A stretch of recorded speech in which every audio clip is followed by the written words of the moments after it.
So you're doing some 10 pulls in the current banner while you don't get a 5-star. You do get 4-star Kaveh. Now, what do you get with Kaveh besides a character? I think it's the 4-star character with the longest blank spot, longest unrerun time. I don't even know how to phrase it. The character that has the longest time between reruns for a 4-star. Well, Kaveh is a Dendro wielding Claymore user who's kind of like a 4-star Nilou in a way, kind of ish.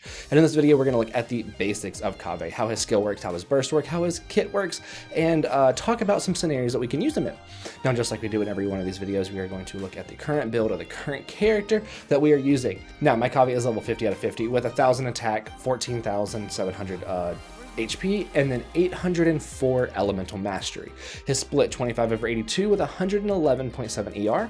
For weapons, an R5 level 80 rain slasher, and then for artifacts, 4-piece Flowers of Paradise Lost. This is my Coco's artifact set. He is C6 with talents 144. Now, I don't have his second passive unlocked, but we're still going to look at both of his passives. The first one, when damage dealt by a Dendro core, including Merge and Hyperbloom, hit Kaveh, he will restore HP equal to 300% of his EM. So this is a hint that we want to be building him EM. It also has a good built-in healing mechanism.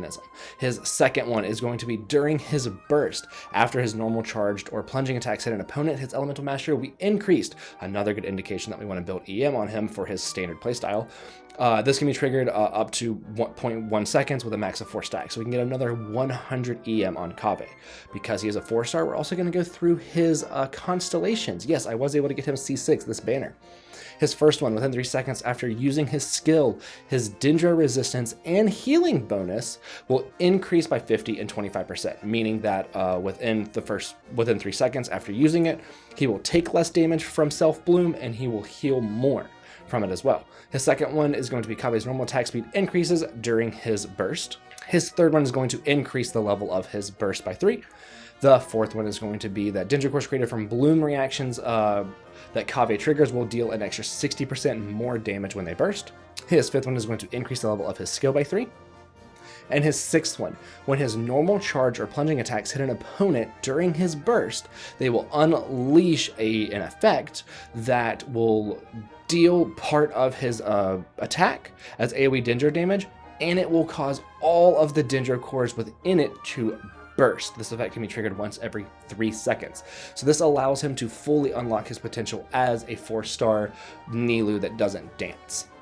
Now, let's go look at how that skill and that burst work. And for that, we're going to return to Old Faithful in Mondstadt because Kaveh is not leveled. I don't want to go throw him into something a little bit more difficult. Now, his normal attacks are going to be normal except for the animation. He doesn't even like touch his claymore. He swings it around, right, without actually touching it, which is funny. And then his charge attack is going to be the Beyblade version, but it's not gonna, like, he doesn't actually turn. It's like the suitcase thing spins it around for him. Now, his skill. His skill is going to do an instance of Dendro damage in a radius. It is going to scan. That's it. Or is it? If there's a Dendro core in that scan, it will blow it up. That's what I mean by he's kind of like a 4-star Nilou, where his entire main kit revolves around detonating Dendro cores.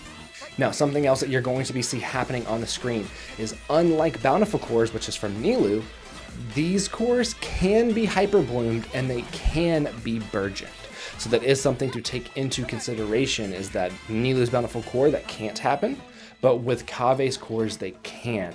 So if your enemy hits you with Pyro or Electro or anything like that, they will burgeon, they will hyperbloom. But that also means that you can burgeon or you can hyperbloom them. Now, I am going to bring Nahida in here with Xingqiu to show how this works, right?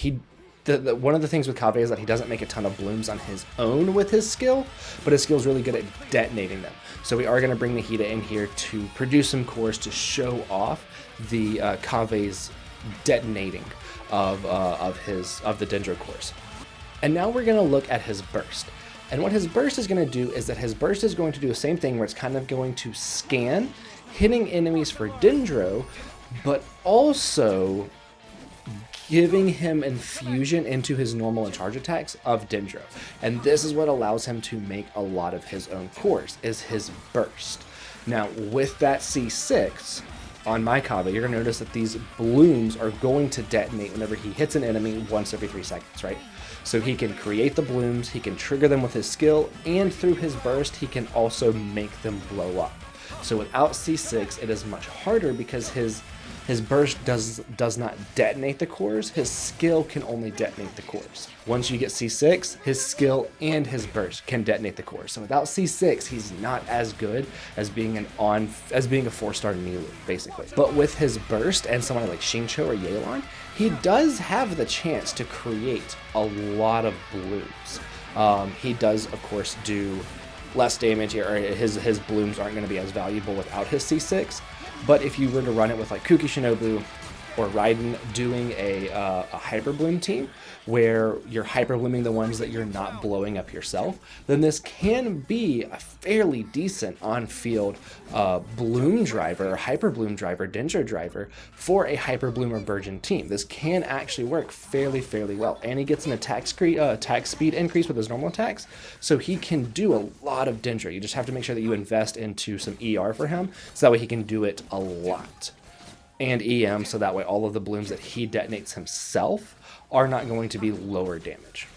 And if I were to take Kaveh and put him into a full Hyper Bloom team with him, Nikita, Xingqiu, and Kuki, then you're going to see that he is going to be able to create a fair good amount of blooms for Kuki to Hyper Bloom. Now this is my Kuki that I run with Alhaitham, so she has less EM than she should because she's got like Nikita reject artifacts for 4-piece Deep Woods. So like, we can produce a lot of blooms this way.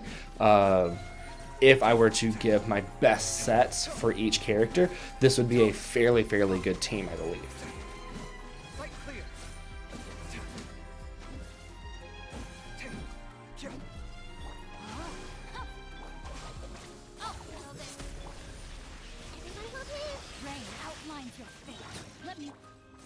Now let's look at artifacts, and for beginner or early game artifacts, 4-piece Instructor, no question about it. Instructor's going to get up his EM, as well as get up the EM of your other party members, which is going to be good for any team that he's in. This is also an artifact set that if you have it later game, this can still be a really good artifact set. Like I wish I had one of these sets for my Yao Yao, and I actually think that I'm going to grind it slowly but surely out. For the main stats, of course, EM all the way across the board. This is going to be for a standard Kaveh EM build. We're going to talk more about aggravate and spread builds in the next video. Now, for weapons, I'm only going to talk about 2, and that is going to be Rain Slasher, which is a 4-star weapon that appears quite a lot, and I have a ton of. So, like, hopefully you've been able to pull 1 or 2. It's going to get up EM, which is going to be really good, and it's also going to, with its passive, increase damage against opponents affected by Hydro or Electro. So this is going to be really good for Kaveh in either an aggravate spread team or a pure bloom team, because he'll be able to take effect of it. If you want more EM, less base attack, and a not as good passive, Bloodtainted Greatsword, which is a 3-star weapon, gets up more EM than Rain Slasher. It doesn't look as good. I mean, it kind of matches his cape, but this is a 3-star weapon, so you can get these from any wish, and this is going to be a really good claymore to just have an R5 of. By the way, this is what it looks like before it's leveled, in case you're looking for it. Both of these weapons are going to be very good for getting up EM. If you don't have Rain Slasher, Bloodtainted Greatsword is going to be great EM claymore for Kaveh. Now, in the next video, we are going to talk about other teams that Kaveh will work in. One of them is going to be Nilu Bountiful Core. One of them is going to be Aggravate and